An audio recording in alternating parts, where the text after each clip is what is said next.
Coucou tout le monde et bienvenue dans une nouvelle vidéo. Aujourd'hui on va parler de mes livres préférés de 2021. Waouh, je pensais pas faire cette vidéo mais en fait j'ai envie de la faire. Donc voilà, vous êtes là, je suis là, nous sommes là pour parler de mes livres préférés de 2021. So let's go. Je bois un petit chocolat chaud parce qu'il fait vraiment très froid dans mon appartement. L'année dernière j'ai lu 48 livres, ce qui m'a fait passer à 2 livres de mon goal Goodreads. C'est frustrant, mais bon, j'avais qu'à lire plus. Hein. Il y a eu pas mal de périodes où j'ai pas lu du tout, mais je suis contente d'avoir quand même lu 48 livres, genre c'est pas mal. J'aurais bien aimé en lire plus certes, mais c'est pas grave. J'espère que j'ai pas oublié de livres parce que sur ma page Goodreads, ça les affiche pas tous en fait. Genre il y en a qui manquent. Par exemple, un de mes livres préférés de 2021, je pense même mon livre préféré de 2021, il n'y était pas. Bah...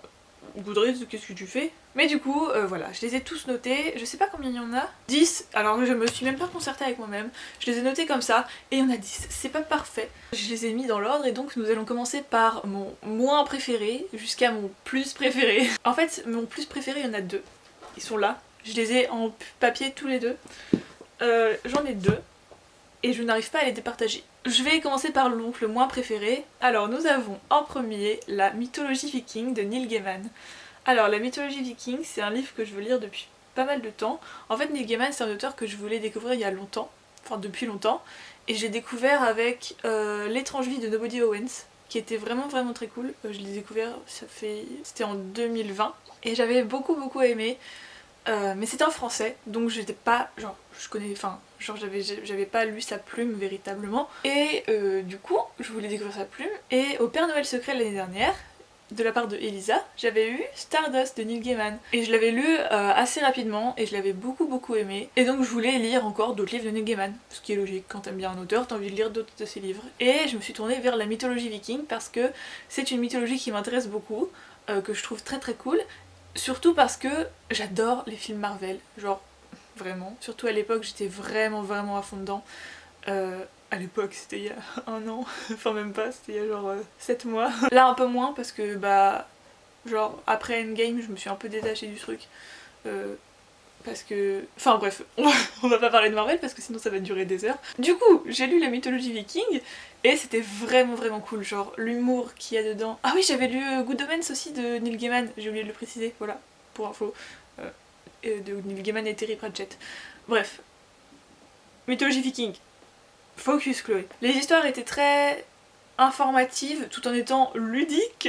On dirait que je parle d'un livre pour bébé, genre c'était informatif mais ludique. Mais en vrai, c'est ça.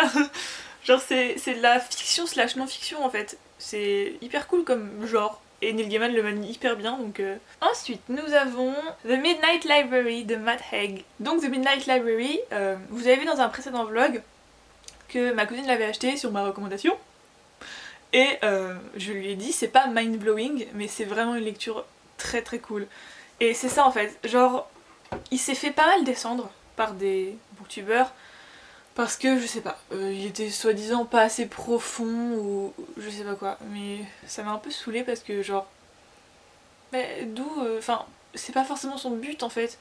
Genre, il fait pas semblant d'être profond, il est juste genre là pour être relatable, pour te faire du bien, pour genre te faire un petit câlin.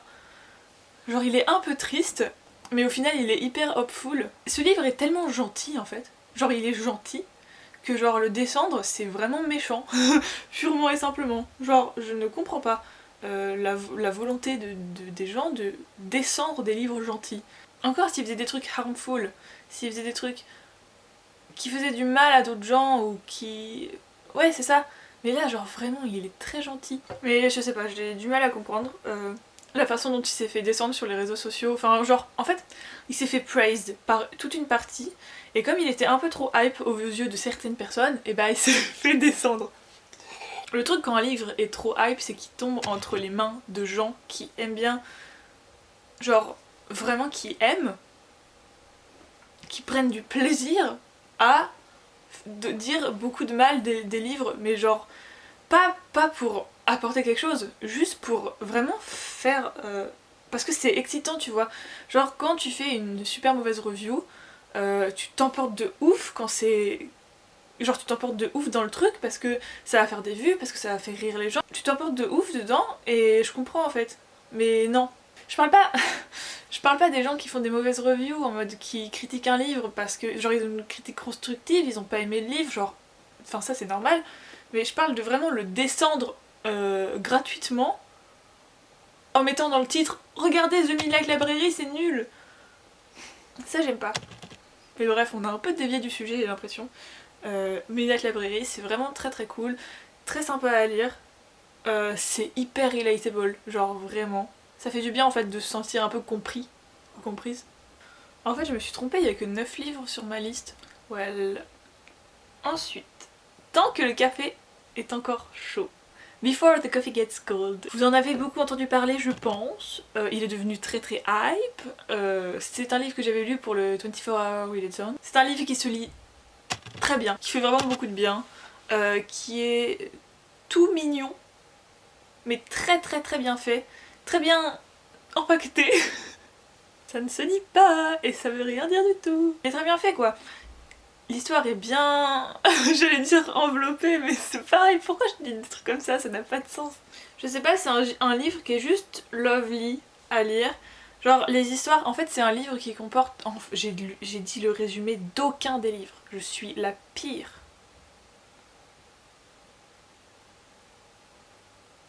Vraiment je vais quitter Booktube.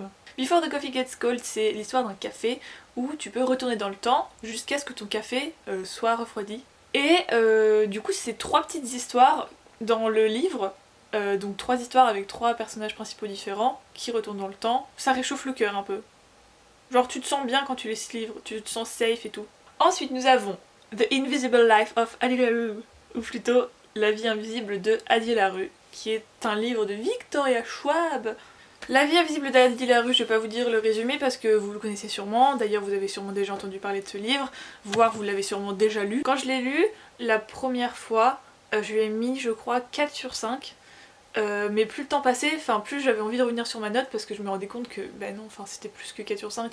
Du coup, je lui ai mis 4,75, puis après je me suis dit bah en fait non c'est 5, genre qu'est-ce que tu fais c'est clairement 5. En fait je trouve que c'est vraiment un petit chef-d'œuvre ce livre, genre il est vraiment, la façon dont il est fait, la façon dont il est construit, tout ce qu'il y a dedans, comment il est fabriqué, genre je pense que c'est un petit chef-d'œuvre. Honnêtement, c'est vraiment, Victoria Schwab, elle est vraiment très très très très forte. D'avoir construit une histoire pareille, pour moi c'est vraiment très très très très fort. D'avoir construit pas une histoire mais un livre en fait. J'ai beaucoup aimé aussi dans ce livre, c'est les références à l'art.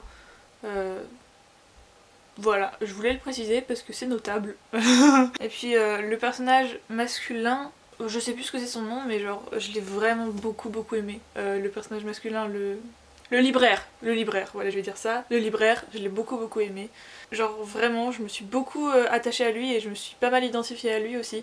Donc c'était vraiment cool. Alors oui, si vous voulez lire, je vous conseille de ne pas lire le résumé parce que moi je me suis fait spoiler un truc juste en lisant le résumé, un truc qui se passe vers la page 100-150 et j'étais très déçue de me l'être fait spoiler. Donc je vous conseille de pas lire le résumé si vous voulez le lire genre vraiment en étant surprise. Kim Ji-young born 1992 ou Kim Ji-young né en 1982. C'est un livre qui se lit presque comme une biographie, mais en fait c'est de la fiction, mais ça pourrait très bien ne pas en être. C'est un livre qui retrace la vie de Kim Ji-young, une femme coréenne, mais aussi celle de sa mère et de sa grand-mère, rapidement, et donc leur vie en Corée, dans la société coréenne, et ça dénonce un peu la misogynie intégrée de la société coréenne, et la misogynie même pas subtile quoi, genre vraiment straight up misogynie. Et c'est un livre hyper instructif et hyper intéressant à lire et hyper important. Je sais qu'il commence à être pas mal populaire, donc ça c'est vraiment très cool. En plus il faut lire des auteurs étrangers, c'est trop cool de lire des auteurs étrangers qui sont traduits d'une autre langue que l'anglais. C'est hyper important pour un peu s'ouvrir sur le monde. Bref, je vais pas faire une leçon sachant que j'en lis pas beaucoup. Ensuite nous avons Normal People de Sally Rooney. Je vais pas passer des heures sur ce livre parce que j'ai fait un épisode de podcast exprès pour ça. Si j'y pense, je vous le mettrai dans la barre d'infos. Sinon c'est Le Café de Chloé sur Spotify. C'est un livre qui parle de 2 personnes et c'est un peu leur histoire, leur relation. C'est une histoire assez toxique qui les lie de façon très profonde Et donc on voit un peu leur évolution à travers les âges. Ils sont jeunes, hein. C'est jusqu'à leur... je sais plus quel âge, mais ils sont toujours jeunes. Et c'est vraiment genre tellement bien fait. Ça l'ironie, je suis trop contente de l'avoir découverte. J'ai Conversation with Friends ici, quelque part par là, que je veux absolument lire bientôt. Et Normal People, vraiment c'est vraiment trop bien. C'est un des rares livres pour lesquels je suis restée éveillée très tard le soir, pour lesquels j'ai lutté contre le sommeil mais vraiment fort. Parce que je pouvais pas le put down. J'étais tellement prise dans l'histoire que genre je voulais pas arrêter de lire. J'ai trop aimé comment l'autrice elle jouait sur la définition des normal people en fait, de ce que c'est, de à quoi ça correspond pour chacun et tout. C'est trop intéressant. Et comment en fait il n'y a pas vraiment de normal people mais en fait si. Genre c'est hyper complexe comme sujet et c'est trop bien joué de l'avoir fait comme ça. Ensuite nous avons le château de Hurle. Oh my god, ce livre. Purée, qu'est-ce qu'il est bien. Je m'y attendais pas, je m'attendais pas à l'aimer autant. Mais c'était vraiment une bulle, genre un petit cocon d'aventure et de joie et d'émotion. Le château de Hurle, c'est ce qui a, du coup, c'est ce qui a inspiré le film Ghibli Howl's Moving Castle, le château ambulant. Et c'est trop bien. Vraiment, si vous voulez un peu de fraîcheur, lisez ce livre, genre c'est vraiment trop cool. Mais vraiment trop bien, le souvenir vraiment ça me... J'ai envie de le relire. J'ai envie de le relire mais j'ai envie de l'acheter en anglais et de le lire en anglais pour voir un peu la différence et tout. Parce que j'ai lu en français et il est vraiment très bien en français, hein, donc foncez. C'est un peu fantasy, c'est dans un monde où il y a une ville et à côté de la ville il y a un genre de château ambulant, un château qui marche. Et dedans on dit qu'il y a un homme qui mange le cœur des jeunes filles. Et un jour Sophie, le personnage principal, elle va se retrouver à le croiser. Et bref, ils vont se retrouver à cohabiter, elle va se retrouver à avoir un petit sortilège sur la tête dont elle voudra se débarrasser. Il y a plein de trucs qui vont se passer et qui vont faire engendrer l'histoire. C'est vraiment trop bien, vraiment. Je les aime trop. Je les aime trop les deux là. Je les aime trop. Je pense que je vais essayer de lire la suite, mais en fait j'ai tellement peur d'être déçue par la suite que je veux pas trop la lire. Parce que j'ai vu que la suite était un peu moins aimée que le tome 1, donc j'ai un peu peur d'être déçue, donc je m'y aventure pas pour l'instant, mais on verra par la suite. Et enfin, il est venu le temps de vous montrer mes 2 livres préférés de 2021, que je n'arrive pas à les partager encore, mais... non, je sais pas. Êtes-vous prêts pour le reveal final? Attention. Est-ce que j'en montre qu'un seul ou... non, je vais montrer les deux en même temps. Voici mes 2 livres préférés de 2021. Yay! Nous avons donc On Earth We're Briefly Gorgeous de Ocean Vuong et The Decagon House Murder de Yukito Ayatsuji. Lisez ces livres! Celui-là c'est celui qui m'a rendu le plus excitée. Celui-là c'est celui qui m'a rendu le plus contemplative et genre fan de la poésie et tout. Celui-là ce que j'ai préféré c'est son écriture. Celui-là ce que j'ai préféré c'est son plot. Les deux, ce que j'ai préféré, c'est qu'ils étaient parfaitement bien. On Earth We're Briefly Gorgeous, c'est l'histoire... Enfin, c'est pas vraiment une histoire, c'est plus... en gros, c'est un fils qui écrit une lettre à sa mère, et dans cette lettre, il va un peu se débarrasser de tous les sentiments qu'il renfermait à l'intérieur de lui, et donc, par ce biais, raconter un peu des souvenirs qu'il a, de leur histoire à eux deux, de son histoire à lui, qu'il a un peu caché à sa mère, et de tout ce qu'il ressent en fait. Et l'écriture, Mamma Mia l'écriture, c'est de la poésie pure et simple, vraiment c'est incroyable. D'ailleurs l'auteur est poète et il faut absolument que je lise sa collection de poésie parce que vraiment avec une écriture pareille la poésie elle doit être splendide. Et donc c'est un auteur qui vient du Vietnam et donc son enfance s'est passée au Vietnam. Ce livre est pas vraiment biographique je crois, c'est un roman mais je pense que dedans il y a des éléments biographiques. Si seulement j'avais un bon accent anglais, je pouvais vous lire une phrase. C'est trop bien! Vraiment, faites-vous une faveur et lisez-le. C'est comme celui-là, faites-vous une faveur et lisez-le. Alors, c'est un murder mystery. Je commence de plus en plus à lire des murder mystery, mais des murder mystery japonais. Because why not? Et donc celui-ci, c'est une reprise du classique, très classique, classico-classique, de Agatha Christie et And Then There Were None. Je sais plus comment il s'appelle en français maintenant. Et il n'en restait qu'un. Je crois que c'est un truc comme ça. Et donc c'est l'histoire d'un club de Murder Mystery qui écrivent un journal et en fait ils font une sorte de retraite littéraire pour écrire dans une petite île isolée et il va commencer à y avoir des morts. Donc wouh. Et donc ils vont devoir un peu trouver qui fait ça avant qu'il soit trop tard et qu'ils soient tous morts. Et il y a un personnage dedans là, c'est mon personnage préféré de l'année 2021, c'est genre Ellery il s'appelle. Et genre Ellery, mais qu'est-ce que je l'aime Ellery. Je suis tellement fan de lui. Je l'aime trop mon bébé. Mais tous les personnages dedans je les aime trop. Enfin, le plot est hyper bien mené, la révélation elle est parfaite.